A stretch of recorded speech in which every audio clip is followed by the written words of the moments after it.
Seja muito bem-vindo ao Conselho Consultivo. Portugal volta a estar debaixo dos holofotes dos mercados. Os juros da dívida nacional a 10 anos continuam acima dos 7% e esta manhã a tendência é de alta. A S&P veio deixar o alerta. O rating do país pode descer mais uma vez. São ingredientes explosivos que podem colocar Portugal à beira de um segundo resgate. Em julho, depois das demissões de Vítor Gaspar e Paulo Portas, os juros da dívida portuguesa dispararam.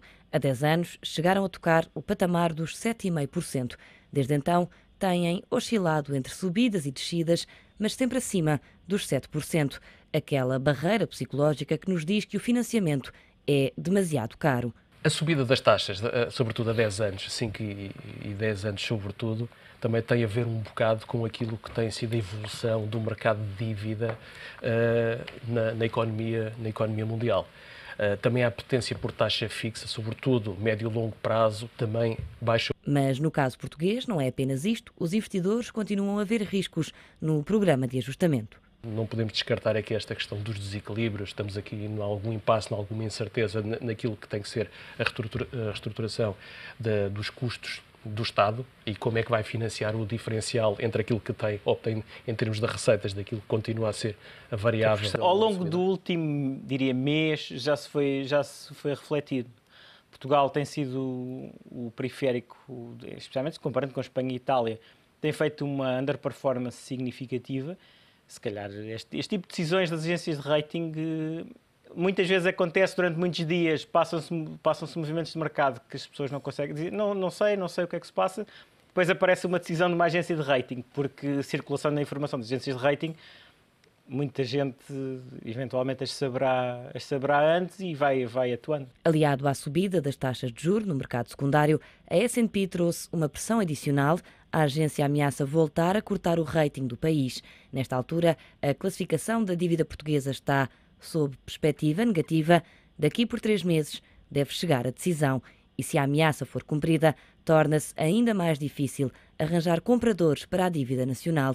E é aqui que um segundo resgate começa a ganhar forma. Também não nos podemos esquecer que estamos num período de pré-negociação orçamental e de visita da Troika a Lisboa e, portanto, isto tudo, se calhar é aqui um bocadinho a S&P a fazer um alerta aos intervenientes do sistema político português que não há muito espaço de manobra. A única via vai continuar a ser sempre através de instrumentos de curto prazo e haver uma outra forma, ter um outro formato, uma outra forma de ajuda dentro da OMT ou algo similar. Provavelmente, agora, é claro, dívida acima dos 7%, é muito difícil para as taxas de crescimento que temos esperadas e para o investimento que conseguimos capturar do resto do mundo. Não conseguimos ir buscar mais investimento para poder fazer a nossa economia crescer e ter ainda mais exportações. Portugal está de novo debaixo dos holofotes dos mercados, numa altura em que a Irlanda negocia o programa cautelar e que para a Grécia se fala em terceiro resgate. Será o tudo ou nada para Portugal decidir de que lado da barricada vai ficar. É um dos temas em análise no Conselho Consultivo de hoje pelos comentadores do ETV, António Gaspar, Rogério Fernandes Ferreira e Mário Caldeira Dias. Muito obrigada a todos pela presença neste Conselho Consultivo. Começo por si, António Gaspar. Temos aqui uma situação de Portugal em risco, de um segundo resgate, com os juros da dívida continuarem acima dos 7%. Parece-lhe que é mais provável que Portugal caia numa situação parecida com a da Grécia, com o segundo resgate, ou com a da Irlanda, com um programa cautelar? Pois. Olá, Sandra, bom dia. A semana passada, por acaso, já tive a oportunidade de debruçar sobre esse tema e há uma questão de fundo que eu particularmente não acredito. Ou seja, Portugal não tem condições, mesmo crescendo a 2% daqui a não sei quanto tempo, porque ninguém sabe, mesmo crescendo a 2% durante alguns anos, não tem condições para pagar o serviço da dívida que neste momento registra. Portanto, e aí é uma questão das duas, uma, ou como se alvitrou a semana passada, que o mecanismo de estabilidade europeu iria atuar sob forma de programa cautelar, depois de sairmos em julho do ano que vem, digamos, deste acordo que foi feito com a Missão de Ajuda Técnica, ou então encontrar-se uma outra solução. Agora, aquilo que eu penso, e que volto aqui outra vez a sublinhar, é que a solução para Portugal, infelizmente para nós, para os portugueses, não passa só por nossa vontade. Portanto, a solução para Portugal passa sempre por um encontro em termos da Europa. Há tem que ser encontrado, portanto, uma solução no âmbito da Europa. A senhora Merkel já disse agora, mas ainda não foram as eleições, não é?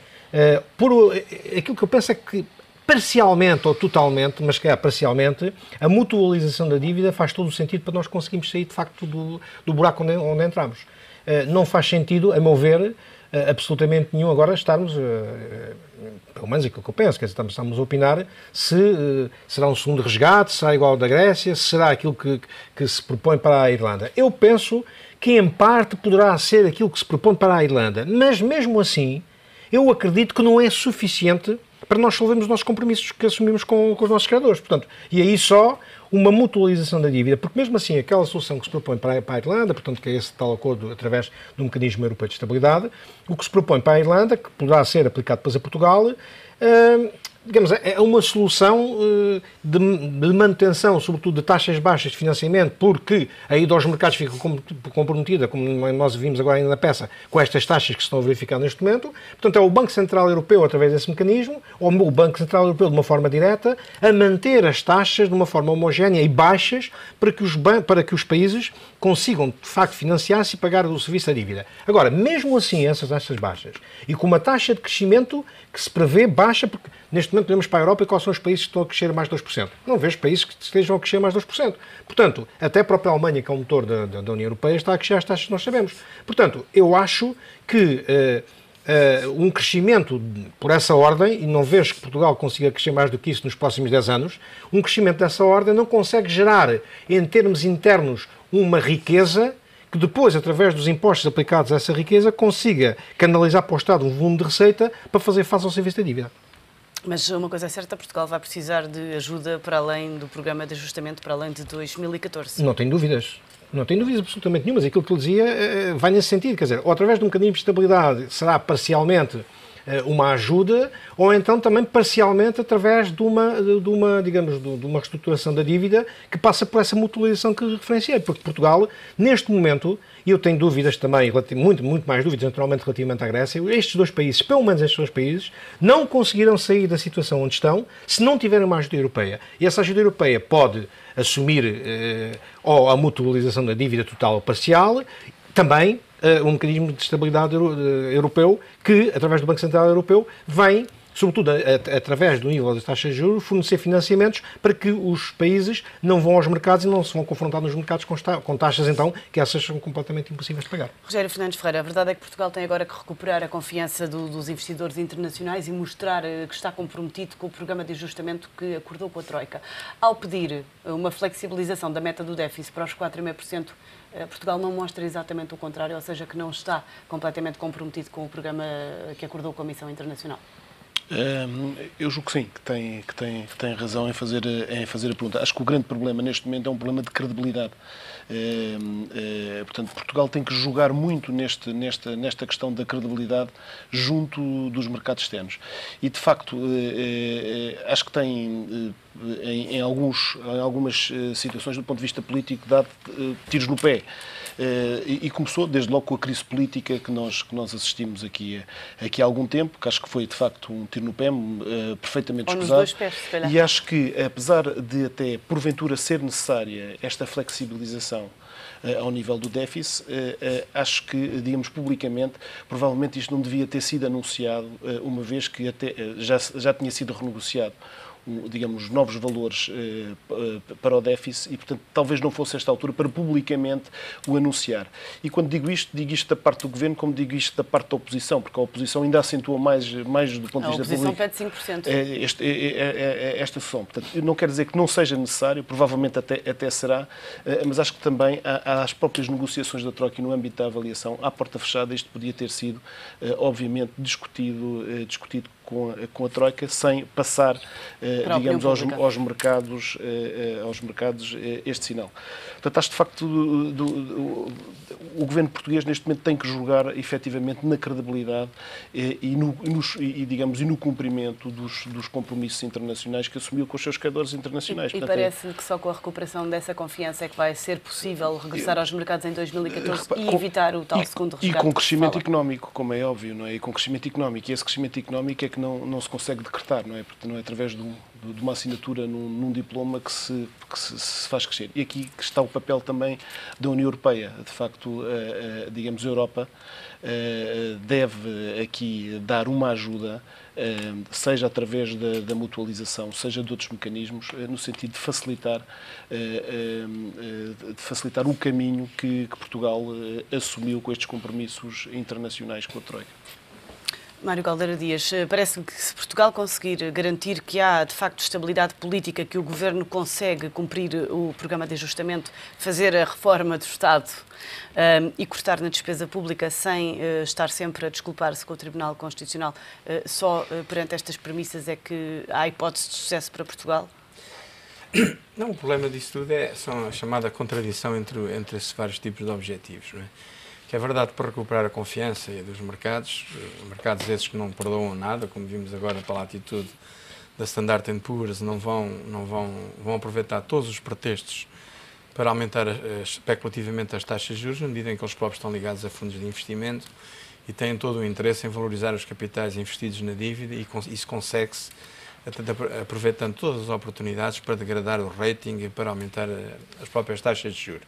Portanto, os mercados não têm alma e, sobretudo, estes mercados têm uma racionalidade inscrita muito óbvia, que é a maximização dos excedentes conseguidos por essa via, não é? E isso é verdade, mas infelizmente nós, como credores e com pouca influência neste jogo todo, é óbvio que temos que ter ou a confiança dos mercados ou a ajuda europeia que permita suportar esse processo de confiança. Só que a reforma do Estado, tal como ela tem sido perspectivada, implica cortes na despesa. Mas os cortes na despesa, por sua vez, se forem dos tais 3, 4 mil milhões, ninguém sabe muito bem, porque esse problema desapareceu, desapareceu pelo menos da objetividade, competia ao Governo também ser claro nessa matéria, mas havendo cortes, é óbvio que esse crescimento agora muito tenue, aliás, é pouco prudente dizer, embora os governos também tenham que gerir expectativas e por vezes as pessoas acreditarem que isso vai acontecer, ajuda a que isso mesmo aconteça, não é? Embora compreenda essa perspectiva da gestão das expectativas, agora o crescimento económico tal como está é ainda uma perspectiva muito frágil, enfim, é preciso boa vontade para haver com essa segurança toda, não é? E qualquer corte, temos que juntar o efeito multiplicador, vai ter como efeito certamente a travagem desse processo de crescimento económico, porque como já foi aqui dito, o pagamento da dívida tal como a questão se põe é impossível, não podemos fazer isso nunca sem algum crescimento económico significativo, e se não há crescimento económico só pela dívida, no fundo acabamos por correr o risco que agora o relatório do Fundo Monetário vem dizer, que é cairmos numa espiral recessiva de onde ainda, na minha opinião, ainda não conseguimos sair, não é? E mais austeridade conduz a mais austeridade, conduz à não consecução da meta do déficit, ao aumento da dívida. Portanto, no fundo é uma escada rolante que desce mais depressa do que nós a conseguimos subir, não é? Passos Coelho diz que a revisão das metas do déficit é uma hipótese, não sabemos se a Troika vai ceder neste ponto, mas de qualquer das formas o Primeiro-Ministro diz que se houver essa flexibilização da meta do déficit, isso não vai aligerar os cortes nem os sacrifícios e que vai mesmo assim exigir que o Estado gaste menos este ano do que gastou no ano passado. Como é que o Estado vai gastar menos? O déficit, quer dizer, no fundo tem que cortar na despesa. O déficit é a diferença entre as receitas e as despesas, não é? Nesse caso o Estado pode gastar menos e mesmo assim ainda tem um déficit maior se a receita cair. Porque o problema é exatamente aí, não é? Quando se corta na despesa, há um efeito primário positivo. Mas depois a seguir, como o corte da despesa provoca a quebra do rendimento, as receitas vão quebrar. O problema é como é que estas duas coisas se equilibram. E o que pode acontecer é que a quebra da receita seja superior ao corte na despesa. Pode acontecer isso. Sobretudo quando já estamos na parte descendente da curva de Laffer, é quase certo que isso acontece. À medida que se corta, a quebra na receita é superior ao corte na despesa. E temos que contar sempre com estes dois efeitos no médio prazo. Tudo isso pode ser verdade ao mesmo tempo, não é? Tudo isso pode acontecer. Agora, é óbvio que ele pode cortar, mas se o déficit não...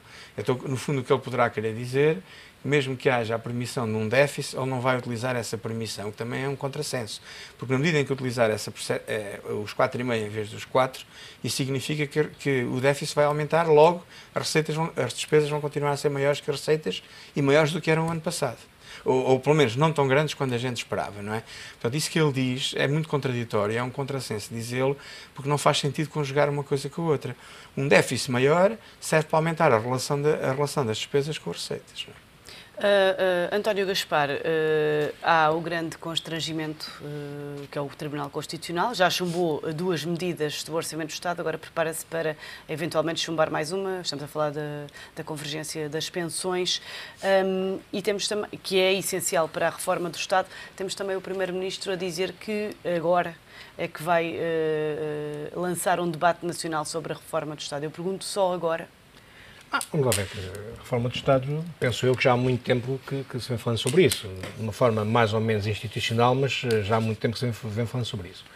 E toda a gente já percebeu, não é preciso ser economista, nem é preciso ter uma formação especial e específica para perceber que temos um Estado que gasta mais do que aquilo que devia gastar. Portanto, temos um Estado demasiado gordo para as necessidades que Portugal tem e, naturalmente, por essa via há um conjunto de despesas que não fazem sentido absolutamente nenhum. Portanto, a reforma do Estado não é mais do que ajustar a estrutura do Estado em si, portanto, a estrutura humana, a estrutura logística, todo o tipo de estrutura que se possa compaginar no Estado, adaptá-la às verdadeiras necessidades do Estado. E depois mas não tem sido feito. Não tem sido feito porque isso é preciso uma coragem política para fazer. Portanto, esta reforma que se quer agora fazer e que o Tribunal Constitucional chumbou há relativamente poucos dias, que era a saída do Estado de um conjunto de efetivos. Se esta medida tem sido tomada há mais tempo, eu digo há mais tempo, no início desta legislatura, o Tribunal Constitucional provavelmente iria chumbar, mas medidas alternativas que se estão agora a compaginar no horizonte, que têm a ver, naturalmente, não podemos despir, vamos pôr em mobilidade especial, as pessoas vão receber 40%, e depois 60%, e depois 80%, e depois ao fim de não sei quanto tempo a mobilidade especial acaba e têm que sair. Portanto, este tipo de medidas, se fosse tomado logo no início da legislatura, tinha um impacto completamente diferente do que tem agora.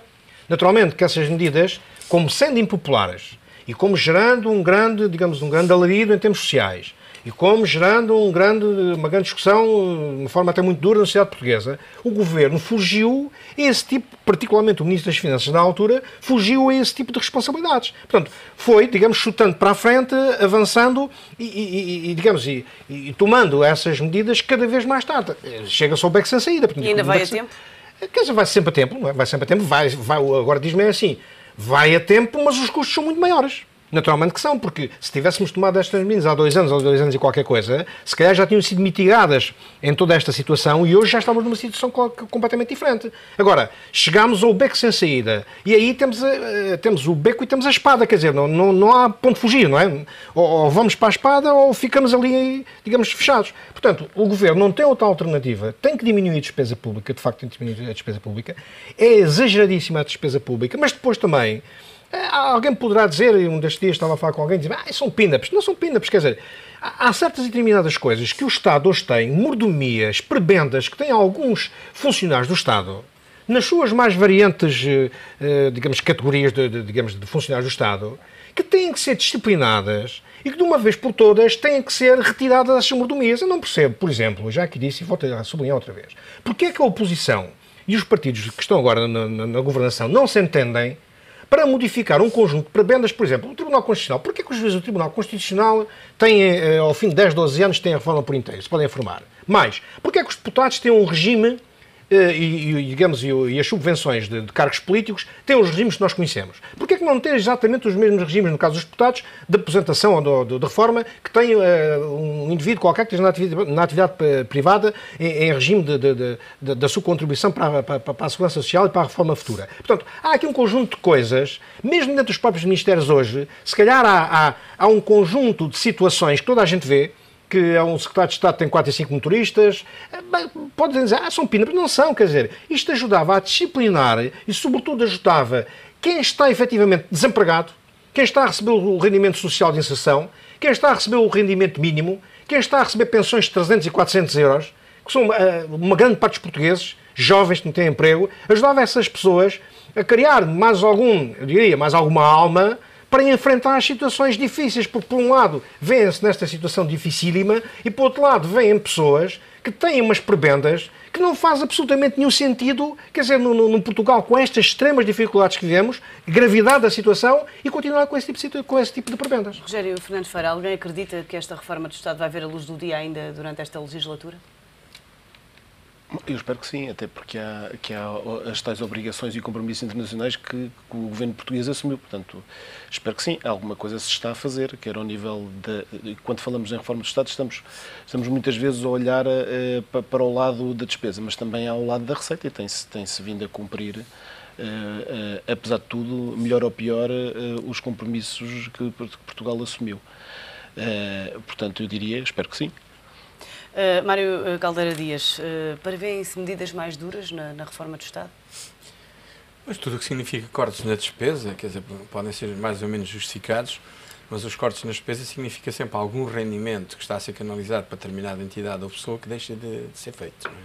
Isso pode implicar pessoas que vão para a tal mobilidade especial e ganham 40% do salário. Pode acontecer que o Estado, num ou outro caso, tenha que degradar a condição, a qualidade dos serviços.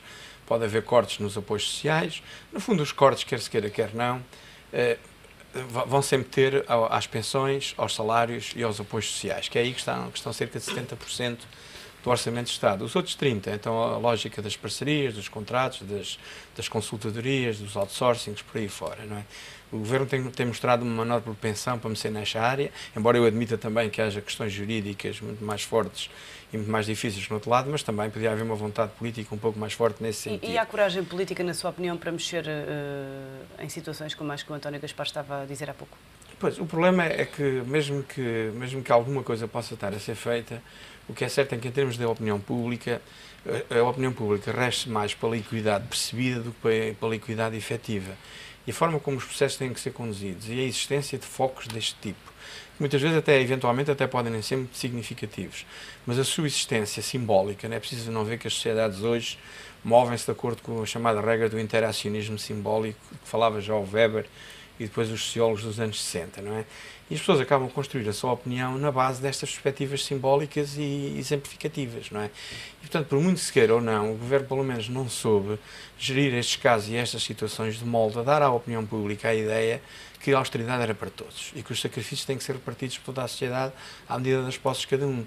Portanto, de facto, hoje, por muito, não sei se é injusta, se não é, mas de facto o sentimento que se criou na opinião pública, a chamada equidade percebida, não é positivo em relação ao Governo, na medida em que aquilo que a generalidade das pessoas acreditam é que, de facto, a austeridade não é para todos e que os sacrifícios não são igualmente repartidos por todos. Portanto, isso julgo que a opinião pública é assim, não é? E, portanto, mas também é verdade que os responsáveis políticos hoje devem saber que a gestão das expectativas e a gestão destes símbolos, ou destes aspectos simbólicos, também faz parte da gestão política das sociedades e, portanto, esse aspecto foi relativamente menosprezado em relação à população e o resultado é esse. Como é que podemos olhar para o Aliás, só Estado? 9%, há uma coisa que passou despercebida, só 9% das pessoas é que acham que os políticos têm condições e estão à altura dos desafios que se colocam à frente.